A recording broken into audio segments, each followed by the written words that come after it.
भक्ति युक्त होकर कर्म किए बिना पूर्णतः कर्मों का परित्याग करना कठिन है, हे महाबलशाली अर्जुन। किंतु जो संत कर्मयोग में संलग्न रहते हैं वे शीघ्र परम परमेश्वर को पा लेते हैं। जो कर्मयोगी विशुद्ध बुद्धि युक्त हैं, अपने मन तथा इंद्रियों को वश में रखते हैं और सभी जीवों की आत्मा में आत्म रूप परमात्मा को देखते हैं, वे सभी प्रकार कर्म करते हुए भी कर्म बंधन में नहीं पड़ते।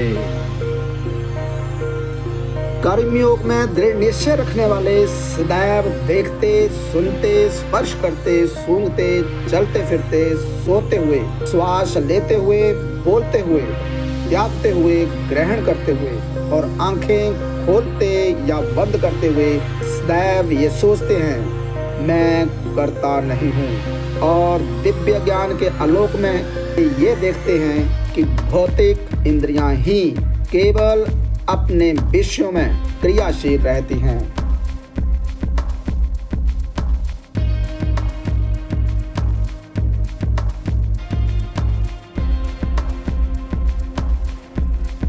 वे जो अपने कर्म फल भगवान को समर्पित कर सभी प्रकार से आसक्ति रहित होकर कर्म करते हैं, वे पाप कर्म से उसी प्रकार से अछूत रहते हैं जिस प्रकार से कमल के पत्ते को जल स्पर्श नहीं कर पाता। योगी जन आसक्ति को त्याग कर अपने शरीर, इंद्रियां, मन, बुद्धि द्वारा केवल अपने शुद्धिकरण के उद्देश्य से कर्म करते हैं। कर्मयोगी अपने समस्त कर्म फलों को भगवान को अर्पित कर चिरकालिक शांति प्राप्त कर लेते हैं, जबकि वे जो कामना युक्त होकर निजी स्वार्थों से प्रेरित होकर कर्म करते हैं वे बंधनों में पड़ जाते हैं, क्योंकि वे कर्म फलों में आसक्त होकर कर्म करते हैं। जो देहधारी जीव आत्म नियंत्रित एवं निरासक्त होते हैं, नौ द्वार वाले भौतिक शरीर में भी वे सुखपूर्वक रहते हैं, क्योंकि वे स्वयं को कर्ता या किसी कार्य का कारण मानने के विचार से मुक्त होते हैं। ना तो कर्तापन का बोध और ना ही कर्मों की प्रवृत्ति भगवान से प्राप्त होती है, तथा ना ही वे कर्मों के फल का सृजन करते हैं। ये सब प्रकृति के गुणों से सृजित होते हैं।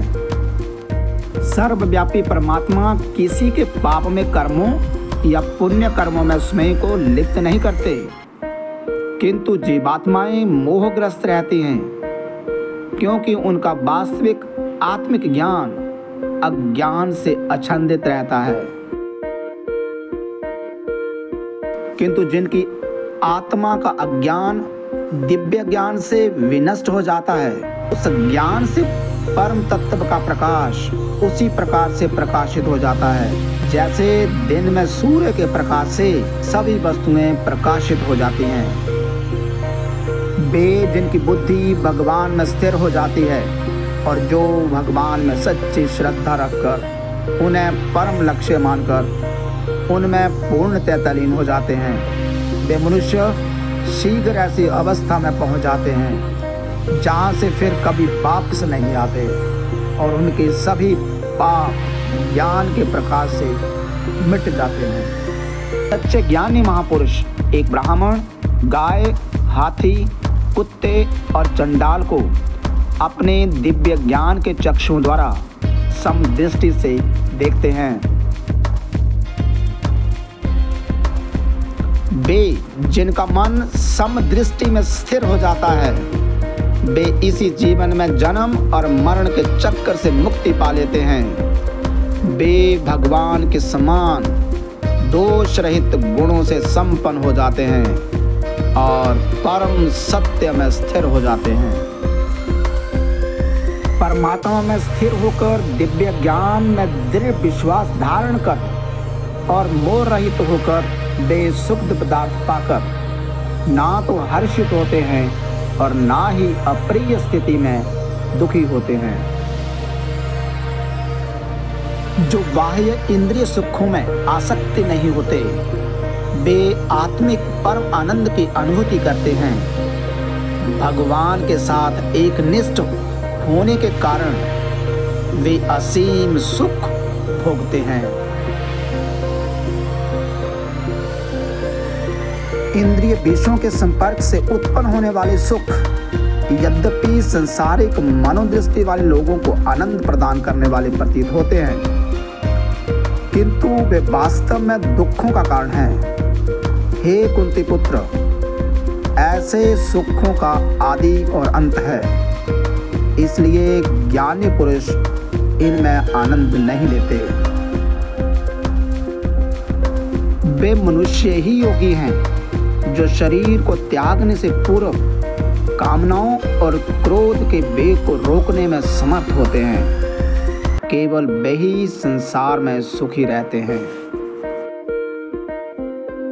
जो अंतर्मुखी होकर सुख का अनुभव करते हैं, वे भगवान को प्रसन्न करने में ही आनंद पा लेते हैं और आत्मिक प्रकाश से प्रकाशित रहते हैं। ऐसे योगी भगवान में एकीकृत हो जाते हैं और भौतिक जीवन से मुक्त हो जाते हैं। आंतरिक प्रकाश दिव्य ज्ञान है जो भगवान की कृपा द्वारा हमारे भीतर अनुभूति के रूप में तब प्रकट होता है जब हम भगवान के शरणागत हो जाते हैं।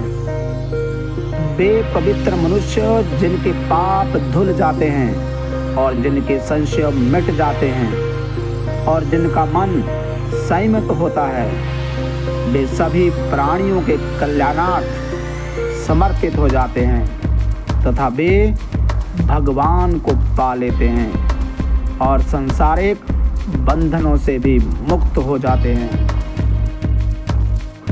ऐसे सन्यासी भी जो सतत प्रयास से क्रोध और काम वासनाओं पर विजय पा लेते हैं एवं जो अपने मन को वश में कर आत्मलीन हो जाते हैं, वे इस जन्म में और परलोक में भी माया शक्तियों के बंधनों से मुक्त हो जाते हैं।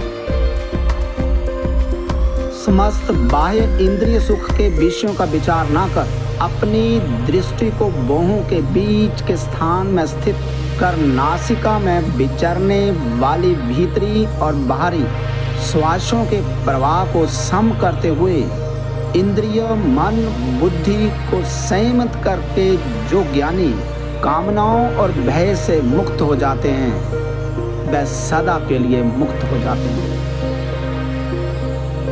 समस्त बाह्य इंद्रिय सुख के विषयों के विचार न कर अपनी दृष्टि को बाहों के बीच के स्थान में स्थिर कर नासिक में विचरने वाली भीतरी और बाहरी श्वासों के प्रवाह को सम करते हुए इंद्रिय मन और बुद्धि को संयमित करके जो ज्ञानी कामनाओं और भय से मुक्त हो जाता है, वह सदा के लिए मुक्त हो जाता है।